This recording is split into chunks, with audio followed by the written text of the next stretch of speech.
There it goes, all live. Hey, you know what'd be good? Light. Because you know what? You have to light your life here in Toronto during the winter because it's so freaking miserably cold and gray. I forgot I got an earpiece in my ear. Hello, everybody. I just did some more exercise. When is it going to make me feel happier to do exercise instead of just more innately miserable?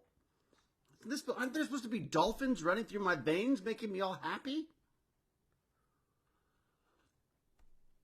Look, I'm drinking out of City of Toronto recycling bins. I love this cup, but I've got to say it is the least practical mug you could possibly drink. You can only sort of drink out of the corners because otherwise you try to drink it on the straight angles and it just all pours down the side of your...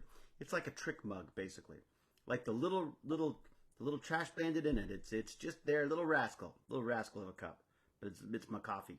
Decaf coffee, I might add. So what's the point? Cal asks. I'm sure Cal is there saying that, Mandy, how are you? Mandy's always like, you're always so good at like popping in there right away. All right, what do we got here? I've got to go to YouTube. I've got to go and say hello to my channel and pull out the little pop-out chat on that. Pop out the chat, pop it out. Hello. Hello, Matt and Mittens and Moto and Jack Jasra. How are ya? Isn't it a nice mug? I thought I kind of liked it. Hey, Victor. It is a very Jack Jasra mug. It's true. It has a kind of a fun Jack Jasra feel to it. Do I want to leave that site? I guess. Just want to close all those things and then look at both of my chats. I'm very good, thank you, Mandy. The Rion Therion Pyros says howdy y'all, and I say howdy back. Zashiva's waving at me with some very cool looking Jack skeleton stuff. Man, you're just doing some editing, so my phone was right there. Yeah, that's it, right there, waiting for my call to say I'm doing exercise. Thank you, Blurty Dad. That is afternoon to Hewlett's. Kyle Hunter says hello. Max Porter says hello, and has even thrown a little trash bandit in there as well. Very nice. So yeah. Burn&Learn, this is my bid to stay alive and fit long enough to enjoy my old age with my brilliant, beautiful wife, Jane, fabulous son, Sebastian, and the miserable pain in the butt of a dog that is Huzzah. I hate exercise, so I like to learn something while I'm doing it, and I feel like I'm wasting time if I don't be learning something, if I don't be doing the learning. So right now I'm reading this book called The History of Horror. It's basically, it's pretty well entirely focused on film. I've got to the point now where in the 2000s, and you can tell where the book was written, it's like 2000s to the future. I was like, that's only like 25 years. But they've started going through the sort of world cinema stuff, talking about, again, even in the history of horror, this well-read, prof type who's written this book. I'm assuming it's some kind of a university textbook. But even they say that the French horror, when it's horrible, it's truly horrible. So they were talking about a couple of films there. I've got to figure out a way. I think I'm going to have to get the Kindle version of the book, and I don't know, maybe throw it into ChatGPT or something, so I could pull out all of the film references. Although I say that the Kindle version will probably have a link of a list of all the films as well. Because I'd like to just get a list of and like an encyclopedia of the films that they mentioned in this book and start going through them. There's a few that I honestly don't even remember whether I saw or not. Like there's odd ones. I remember my friend Vincenzo who made Cube trying to show me Tetsuo, Iron Monster or whatever that was, which has apparently started a whole other genre of weird filmmaking stuff. But and I hated it. I didn't like Eraserhead either, for that matter. I absolutely loved The Elephant Man, though. So there's just a bunch of horror stuff in there. We've got to the point now where we're talking about France, talked a little bit about Italy. Of course, Guillermo del Toro came up for Mexico. There was who else was in there? There was they haven't mentioned, there's been a mention of a couple of Danish films, not a lot of Scandinavian horror now that I think about it. We're now talking about Australia and this is the new wave of Australian horror. A lot of it based on these horrendous true stories, which just makes it that much creepier. There's one called, I think it's Wolf Creek, which I don't think I've seen, about a guy who was killing backpackers. He was known as like the backpack killer or something like that. So there's a film series based on that. But there's one I want to see that I've either seen or I definitely want to see is called Blackwater, I think, which is, I think it was called Blackwater, something like that, where about a group of kids who get trapped in the middle of a crocodile infestation, and that sounds like kind of fun too. So I've been watching a ton of stuff. I have a million things for you not to watch that I've watched. I had some fun with something called It's a Wonderful Knife, which was a very, very loose connection to It's a Wonderful Life, in that she wishes on the Aurora Borealis and ends up not existing, and thus not ending this reign of terror by this serial killer. It just got a bit messy, I gotta say, and it was an odd. I couldn't find its tone somehow.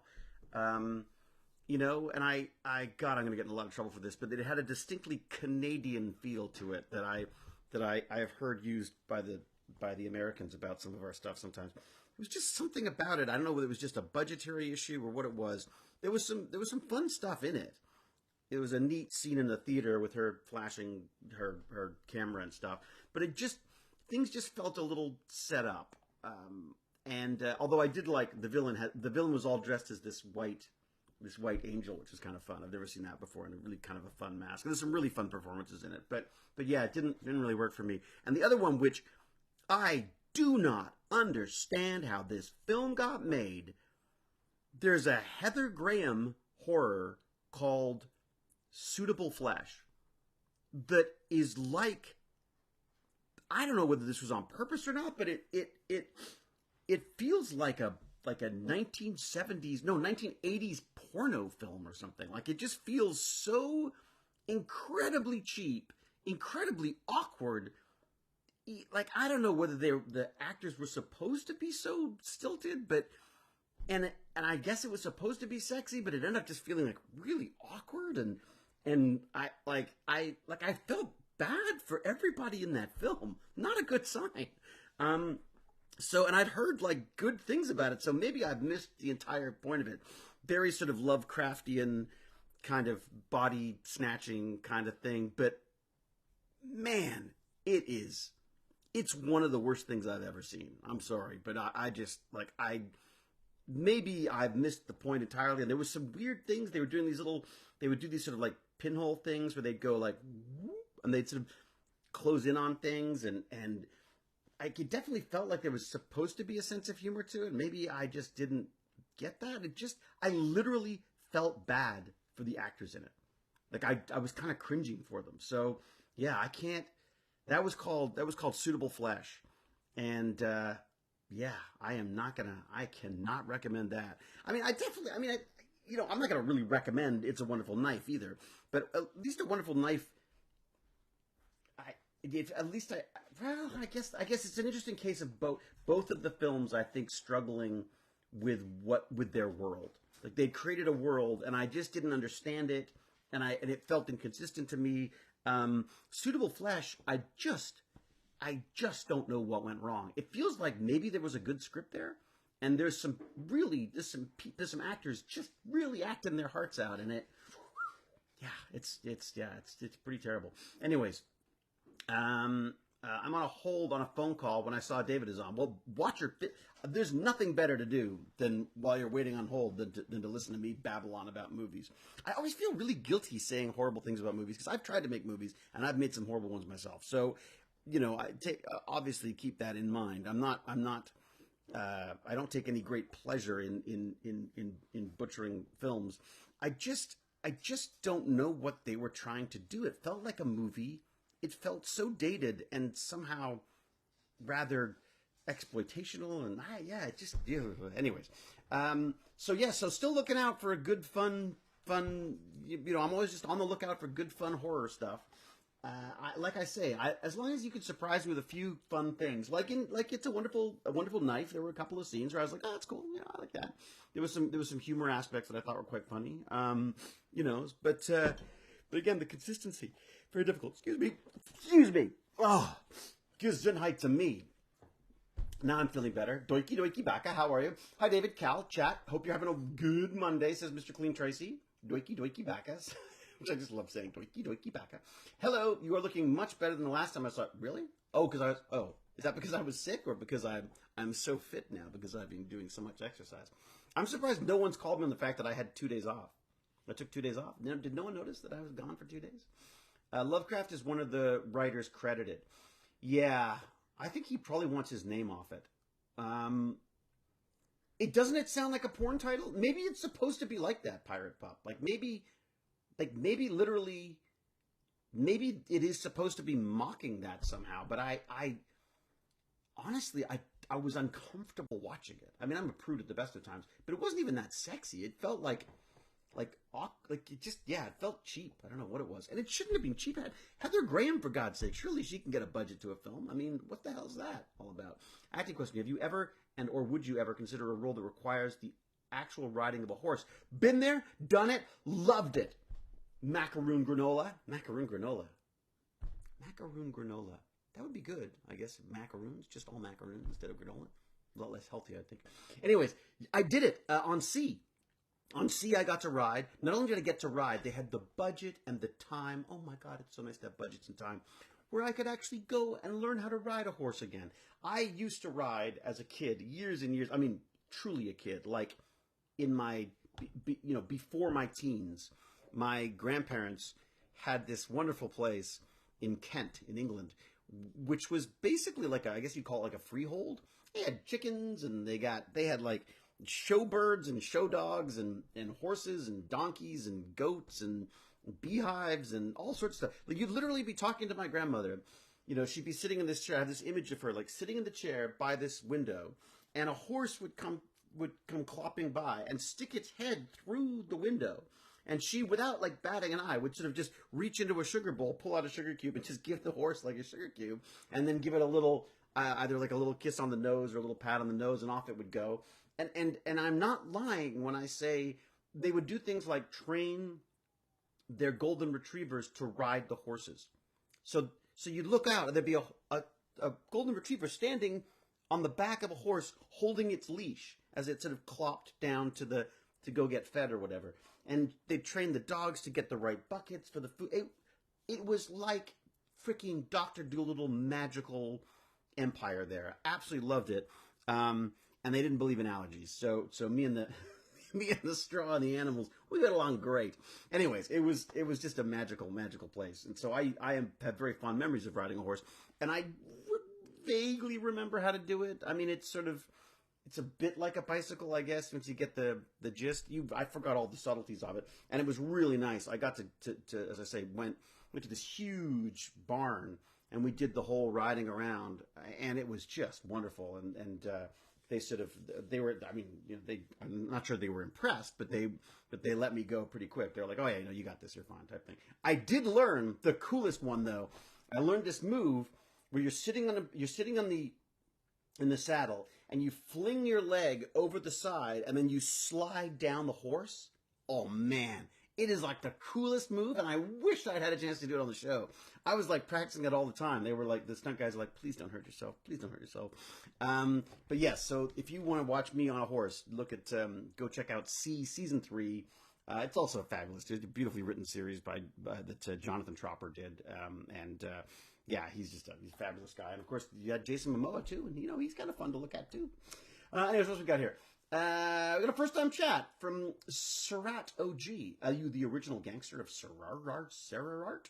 I really have to give C another shot. I never made it past the first few episodes, so I never made it to you or Joe's appearance. But you got a long way to go before you get to me and Joe's appearance.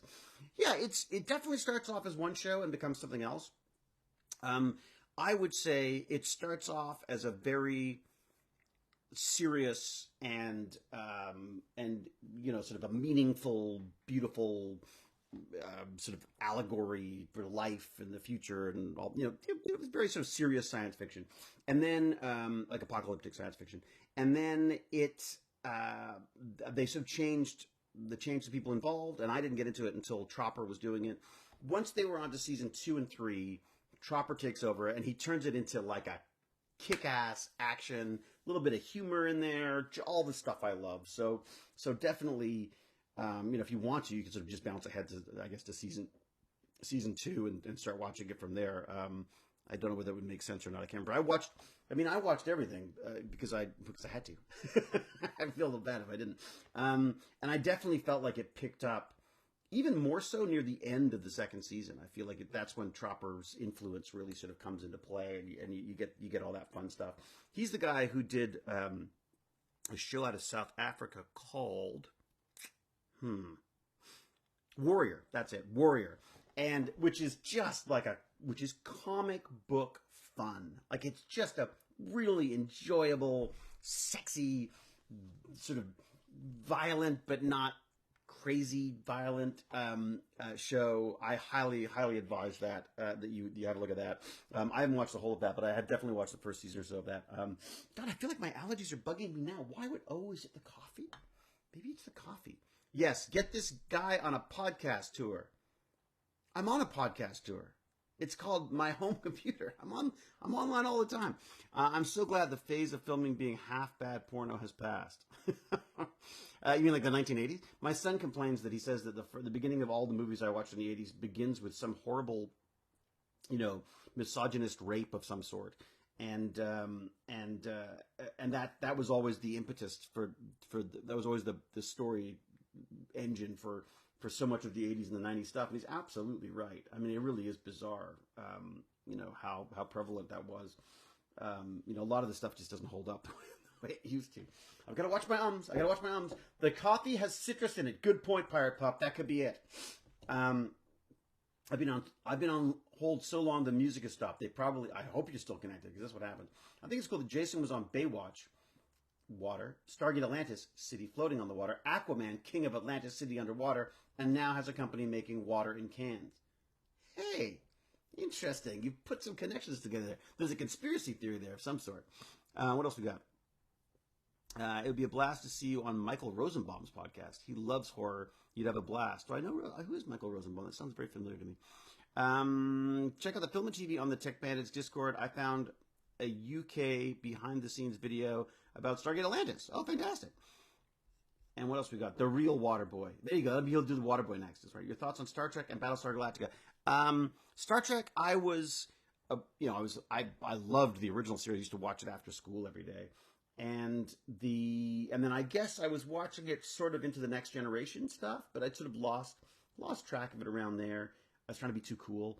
And then Battlestar Galactica, oh my God. Like the new Battlestar? I mean, I was a fan of the old Battlestar, and I was kind of all sort of like, I got my nose all disjointed about, what do you mean they're going to make Starbuck a woman? This is crazy. It's madness, I say. Typical, response to this stuff.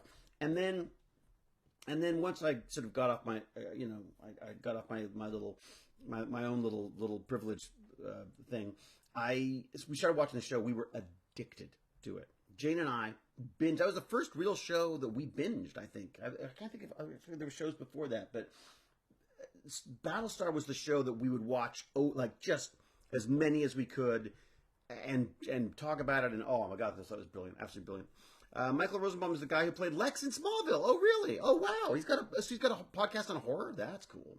I'll have to check that out then. I'm looking for podcasts. I've started listening to one. Here, I'll find it for you. A couple of really fun ones that I've seen, been listening to recently. What have I got on my podcast list? I've got a ton of really geeky AI tech and stuff. I got like all the Wired. But Colors of the Dark is the Fangoria podcast. I'm really enjoying that. And then I've got all sorts of other ones. I call it my business porn. I've got all these ones, like the Upflip podcast and the Side Hustle and all these kind of shows, which I quite like. Indie Hackers. What else have I got in here? Are there any other horror ones? No, that's the only horror one I have now. Huh. Yeah, well, there you go. So my horror podcast of choice is Colors of the Dark, Fangoria podcast. It's kind of fun. It's very grown up. There's lots of language and things in it, but of course it's dealing with horror films, so whatever. I was watching the Deadliest Variations last night. One of my favorite episodes. Are those pyrotechnics distracting when performing in a scene? I guess it depends on the pyrotechnics, I suppose. I did a film in Bulgaria, and they blew a computer up beside my head, and I've lost my hearing in my left ear because of it. Not entirely, but it's getting bad because of it. So yeah, if it's done badly, if it's done by Bulgarian armorers who don't really understand that you kind of don't want to kill the people in the room with you. There could be some issues, but no, on Stargate keep in mind they've been doing that stuff, 10 years by the time we got there, right? So they really knew their stuff. So Dial the Gate, the podcast. Oh, I've done that. I do Dial the Gate all the time. Is it Dial the Gate? Get in the Gate? Can't remember. Dial the Gate, Get in the Gate. I'm sure I know I've done a bunch. I've done a bunch of those. I just worry that I don't have enough to talk about just Stargate related. You know what I mean? Like it's been like 15 years. 15 years? How old's my kid? 16. It's been 16 years. So I probably remember this stuff less than you guys do. I should be doing a podcast with you all asking you about Stargate, because I probably don't remember half the stuff that you want to know. Oof, Timelines was a bit of a money grab, pay to win game to me. That, or I just wasn't very good at it. Oh, Timelines, what was that? There's this AI chatting thing where you can talk to various characters, and I use it for kind of writing. Huh. Oh, cool. I mean, this is the thing is, I advise everyone to do what I call the AI, inspection? What do I have it called? I got a good term for it. AI audit. That was it. The AI audit, where I feel like we should all be looking at our existence, whether that be work, play, whatever we do, and figuring out how AI is going to affect it and how we can start using AI, how we can start incorporating AI into everything we do. Because the reality is, I don't think it's going anywhere, and I think it's going to go there without us if we're not a part of that. So I, of course, being the nerd that I am, love being a part of I like being on the bleeding edge of all this stuff. I mean, I wish I could be in the kind of to the depth that I'd like to, but I've discovered that I would rather know a little bit about everything than to try to focus in on. There's a few things that I am focusing on, I suppose. There's things like this escape room learning stuff, or escape game learning, maybe is a better term for it. The idea of like incorporating the creation of escape rooms into education and time into curriculum and stuff. Not an entirely original idea. I mean, it's definitely been discussed before, and there's certainly things about it. I'm reading a book on it right now, actually, by this guy Scott Nicholson. Nickel something. Is it Nicholson? Yeah, something like that. Really smart guy who's the guy to go to about this stuff. And so I bought his book and I started reading through that. Just kind of fascinating. And then also just listening to lots and lots of podcasts about this stuff. So I like to sort of go deep on things, and then I'll find something else to go into, and I will. It's sometimes frustrating because I find that horrors, again, like I'm doing that with horror right now as well. I do find sometimes that I miss out because I go deep and then I go off to something else, and I come back and go, oh man, there was all this other stuff I could be looking at. So I always feel like I'm always missing out on. There's never enough time to learn everything that I want to learn, but that's what the exercise is for, to give you some time to do that. David, I see you are streaming on Twitch as well. Question today: what things do you hate about streaming on YouTube, and would you put on Twitch and vice versa? That's a good question, Imperador. I mean, it doesn't really bother me. It bothers, I think, poor Cal, who's the one who gets stuck doing the moderating. Cal's basically said that she can handle Twitch, but that the YouTube stuff is just not good for trying to moderate the stuff. So I'm not that right. I mean, I probably just don't know enough, but I don't really know enough to worry at this point. I feel like, I'm ready. Put me on a podcast. You are my science idol. Oh, fantastic. So I'm sorry, I can't read your name. Is it Cyrillic? What is I can't tell what that is. But welcome. And make a new season. Yeah, I'd love that. If I could make a new season of Stargate, I'd do that in a second. Anyways, I think, I like YouTube because I spend most of my time on YouTube. Like, I don't generally go to Twitch to watch stuff. I went to Twitch because my son was fascinated by it from a gaming standpoint. I don't find it particularly intuitive. I don't find either of them particularly intuitive. I really, this format is great because I could just throw it up onto both services now that we're allowed to do that, which is fantastic because it means everyone's covered. But YouTube, the thing about YouTube is that I always end up archiving stuff on there anyways because it's just got such a great way of finding stuff. Like, the discoverability on YouTube is so much better than on Twitch.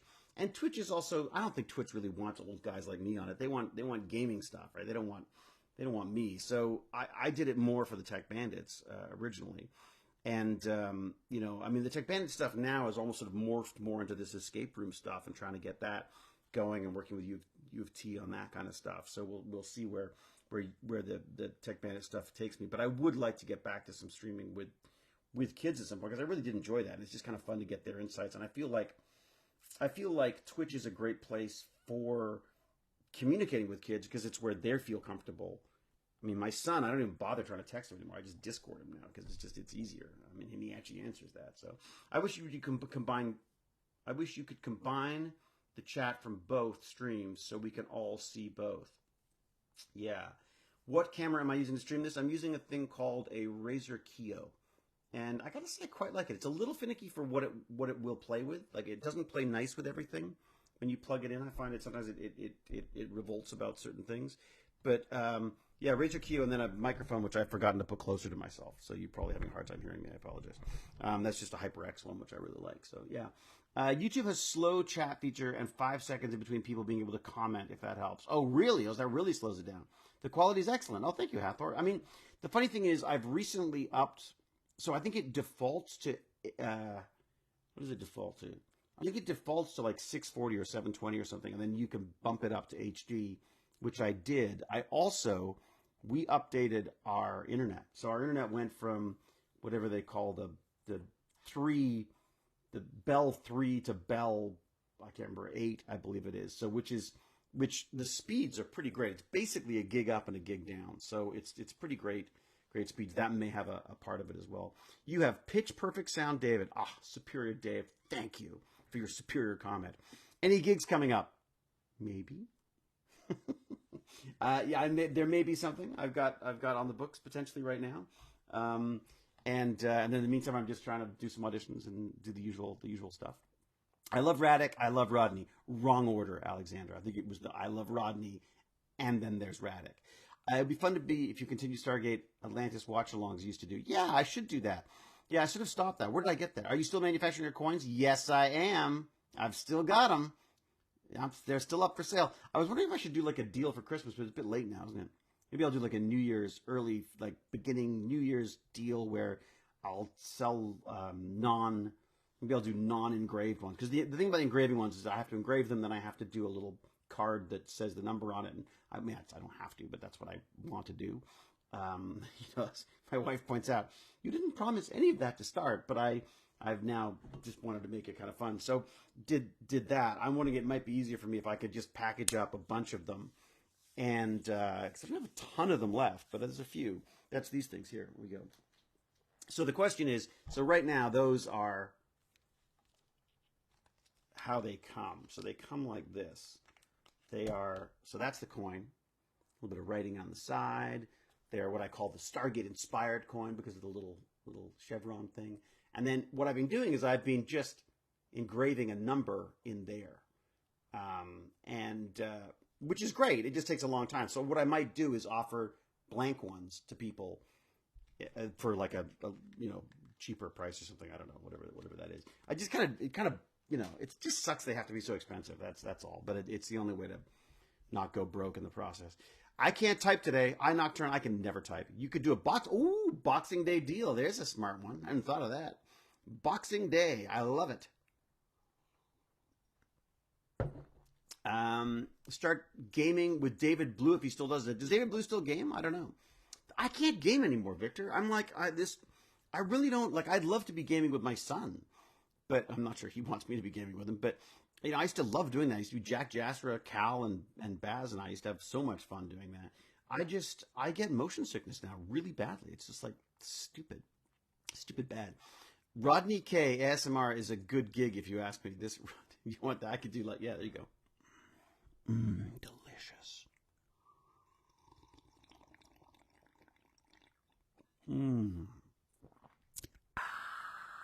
There you go. That's my ASMR for you. For free. Yep, I did that for free. What do we got? Oh, Space Galaxy. Thank you very much. Just subscribe. That's very kind of you. Master Bratek. The can mug. The what? Blue does swim Twitch stuff occasionally. I don't know what that is. Swim? I don't know what swim. I have no idea what that is. Yeah. I love the character growth of McKay from SG1, where he was a jerk. What? But as he joined Atlantis, he grew into a Carter type mentality. That's so funny. Yeah, I mean, what I always loved about McKay was that I basically had to explain why he was the way he was. That was my job on the show. We say, does still game. I watch and don't even know what game he's playing, just to give him view cred if it matters. That's cute. Well, good for you, watcher. Holocron Library Fox. Wow, that's a heck of a name for a first time chat. I think you can bump that up to a minute, which only helps to some degree when the audience gets really large. I'm still waiting for an IRC interface for all the streaming platforms. Not really, though. What is this? YouTube is slow chat. I see. You can bump that up. Really? Okay. I miss writing. I used to write fan fiction, but ever since my mother died 12 or so years ago, had writer's block. What? Cody G. Smith? Can't let that stop you. I mean, I'm sorry you lost your mom, but I'm sure your mom would also want you to be able to write. Then don't. I mean, the tip I heard about writing, which never worked for me, but but it has worked for other people, is just the writing every day. If you can write every single day. I mean, part of the reason why I do the email of awesomeness is just to force myself into a kind of the creative somewhat pursuit of taking something that I'm interested in, researching it a bit, and then being able to explain to everyone what my interests are and why I think it's of importance. So, you know, if I told myself I need to write every week, I probably wouldn't do that. But because I've got the email of awesomeness, it's just something I feel that I need to do. Also, my dad calls and says, "Hey, you haven't done your email this week." He's like already still asking me about my homework. Anyways, I think Jane says that it's just him being saying that he's pointing out that he reads it. I, of course, immediately, as a son, take that as like he knows I haven't done my homework yet. Anyway, so that's the writing thing. If you can write a little bit every day, it doesn't have to be about anything. Like literally, just like there's no such thing as writer's block. The issue you have is not writing. I mean, I think, and the other thing is, if you're not writing and you don't want to write, then don't write. There's no point in beating yourself up about it. That's the other thing. But honestly, if you want to the only way to break out of a non-writing habit is to change that into a writing habit. You know, set the clock for 15 minutes. Write for 15 minutes about anything. Write about the fact that you can't write. Write about, you know, what's happened in the last 12 years. Write about, do a journal, do anything you want. But you'll realize very quickly the writing is not the problem. It's not a writer's block. You just haven't got you haven't got the habit of writing. I mean, the people in my life, like the professional writers in my life, they get up in the morning as if they had a 9-to-5 job, and they write and they write all day, or they write for very specific periods during the day, or they have specific numbers of words they have to do every day. They are absolutely dedicated to the writing process. And I think if you can create a habit for that, like where you're doing it every day, I mean, I tend to write in fits and starts. I tend to be like, oh my God, and then there's a weekend is gone or whatever. That's the only way I really write. I'm not very good at writing on a regular basis, unless you count something like, you know, the email of awesome. You know, so maybe there's a way, maybe, you know, can you write in public? I mean, could you write a little blog, and like every day you write a little bit of your story or something? I mean, is there something you could be doing that would help get you into the habit of writing? I mean, because you just don't want to. I think there's always reasons why we can't write. You know, I mean, there's the things that are the most important to us in our lives are always the things that we sort of put off for some reason. Like, oh, I'll just clean the bathroom. Oh, I'll just tidy my desk. Just write. Just write for 15 minutes. That's it. Try it. Try it, especially if it's going to make you feel better. You know, if it's going to make you feel worse, I guarantee you, first off, it's going to be crap.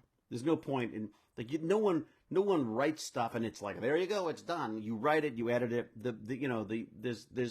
There's so much of it is in the process of editing stuff down, or up, or whatever you're doing. But just start writing. Just get some stuff down on paper, because honestly, otherwise you just beat yourself up. I beat myself up about it a lot for a long time on this. Where, oh God, why haven't I done this? Why haven't I done that? Reality is, don't want to do it. I didn't want to write. I mean, like I didn't want to write enough. I don't want to act, but I want to act enough that I act, if that makes sense. Like, I will do the auditions. The writing wasn't happening, and I was like, okay, well then why beat yourself up about it? After a while, I'm like, okay, well just, either, I've switched to more, as I say, this sort of more nonfiction stuff right now with the email of awesome.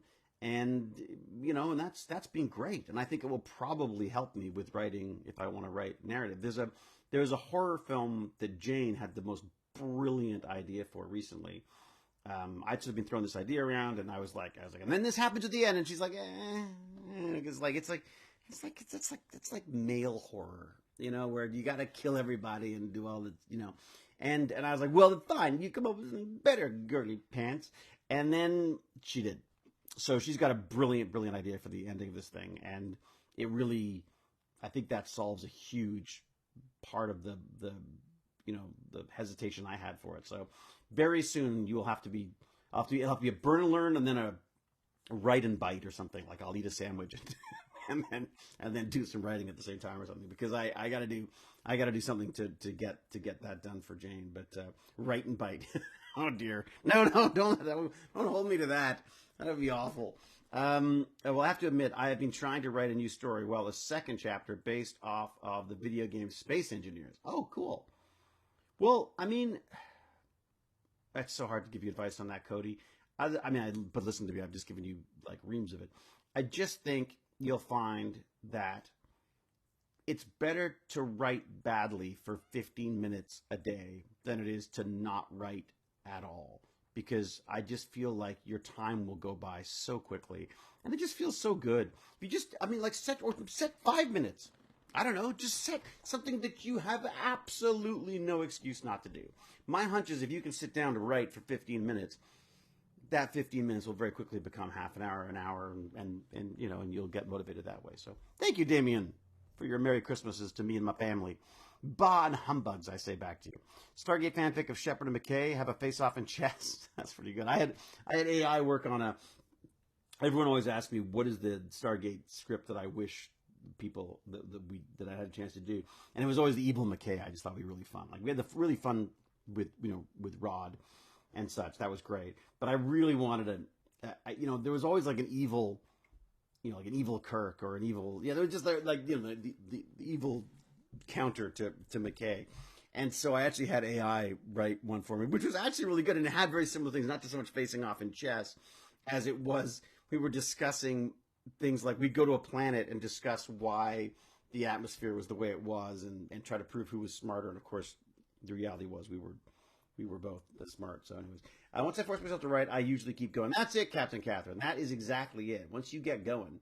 How hard was it to portray the character Rodney, or did it come easy? You've obviously not been around for very long. NSR, Sakato. I think there's definitely some Rodneyisms to me, certainly not the intelligence, but I think some of the more unpleasant parts of him perhaps are rather Hewlett in their approach. I always thought I could get an app to transcribe me talking, but then I thought I'd freeze up talking and that would be terrible. I've definitely, certainly of late, got more stuff down using voice than I have in the past. Like it's definitely there. Like I think I will often, with the email of awesome, I'll read an article and just go like, oh, I really enjoyed this part of blah, blah, blah. And you just jot it down with your voice and then save it to a Google Doc or whatever. And then you can get to it later. I think there's a danger in having to go back and edit. Like I think you should almost force yourself not to go back and edit. I think you want to just keep writing because you just want to get the whole thing out and know you're going to hate it, and then go back and then rewrite. But I think there's almost a form of procrastination in rewriting the stuff before you finished, and I think that's where it gets it can. I mean, our brains are so good at this stuff. It's like quitting cigarettes, where it's like, I quit cigarettes. I go to a party, I have a cigarette. I go, there you go, I'm smoking again. And I go buy a pack of cigarettes. Like, what is your brain telling you? The logic later on, when you're no longer smoking, is like, what is your problem? Like, you can't figure out the fact that so what? You had a cigarette. So you go, okay, just stop at one. But your brain will do weird things to you. And I think with writing, one of the things it does is to say, oh, it's terrible, go back and rewrite it, or go back and reread it so you feel like you've done something. That's not writing. Writing is writing. So write, and then go back and edit. I think it's, maybe you can give yourself like as as a present every so often, you could give yourself one of your sessions to go back and do some editing, I suppose. But I think it's just really important to what I would call like just throw up the idea, like literally just blah, blah, blah, blah, blah. Get it all down. Get it all down. You know, you'll be amazed at how fast you can get stuff out when you're just writing without worrying about whether it's good or not. And then you'll be surprised. There'll be stuff you think is great. When you read it over, you're like, oh my God, you're so deluded. And then there's other ones where you go like, oh, that's crap. And then you start reading and you're like, actually, you know what? That's got a really neat little, oh, that ties to, you know, that kind of stuff. So, I mean, those are my suggestions on that. Again, you're talking to a non-writer. The professional writers probably have different stuff, but the one thing in common that I see with professional writers is a real sense of discipline and schedule to their writing. They do it every single day. It is not something that can be put off or adjusted in their days. It is treated like it is a job that if they're not there, they're fired. I mean, you know, that's really how it goes. So, David, Rodney was allergic to citrus. Found it funny on the SG1 Series 8 finale Mobius that Rodney tries to hit on Carter, and he says it's lemon chicken today. Yes. No, there's that. The lemon chicken thing actually was really funny because it came up. It came up when we were talking about it with Robert Cooper and Brad Wright. I did this little podcast thing for the Companion that they were. I guess Brad hosts some kind of a podcast on the Companion, and he had Rob Cooper in and myself, and we just had a lot of fun talking about Rodney McKay. And one of the things that came up was the fact that this lemon allergy was actually something that a previous writer, I don't know if it was on Stargate or maybe it was on SG1, I don't know, but there was a writer who came before and apparently had a citrus issue that for some reason didn't actually affect him when it was discovered that he was in fact having citrus, so they just thought it was kind of a fun thing. I compile notes for future revisions and do address them all in one go, otherwise I'd never make writing progress. So that's good. Yeah, and that's the other thing is Lunatic. I feel like you just got to make it your own. I mean, none of this is like. I think when it comes to writing, everyone has different ways of writing. Everyone has different approaches to writing. But I know that when it comes to the whole writer's block thing, the best advice I heard about that was that there's no such thing, and that it's just about you can always write. The question is whether you can write, you know, what it is you want to be writing on. I would also argue that when you've got a deadline and you don't have a choice, you get it done as well. That's the other thing is I know when I wrote some stuff for MGM, and when they, you know, when there was a deadline, when I was like, okay, I'll get that to you by next week, I would get it to them by next week, come hell or high water. I remember being in Bulgaria filming a film and finishing a script so that it could be delivered to MGM on time. And, you know, once they stopped caring about what the timelines were, I was like, la, la, la, la, la. You know, it takes forever. So there you go. My memos at work were always too long because I didn't want to be misunderstood. I was the person who would go to coworkers' desks to interact, and then it looked like I was never at my desk. Uh-oh, you got in trouble, did you? Go suck a lemon. Thank you, Mandy. Go suck a lemon.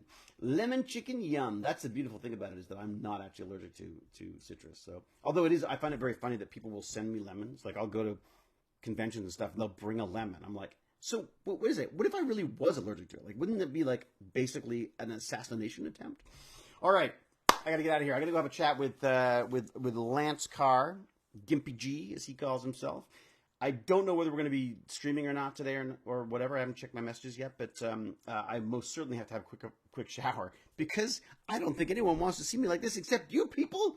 I'm all sweaty and gross. I really appreciate you coming. I don't understand why you do, but I really appreciate it. Thank you very much. And I mean, like, what the heck?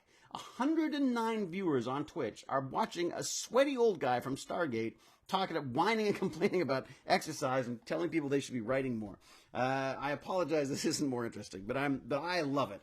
And this is my reward for doing the exercise, so thank you. As I say, the book I've been reading is called A History of Horror. The name of the author is in the description. I never remember his name. He's got a very long, pretentious name. And maybe not pretentious, but certainly a long name. And 2 movies. Maybe check out the It's a Wonderful Knife for some potential fun there, although not exactly 2 thumbs up from me.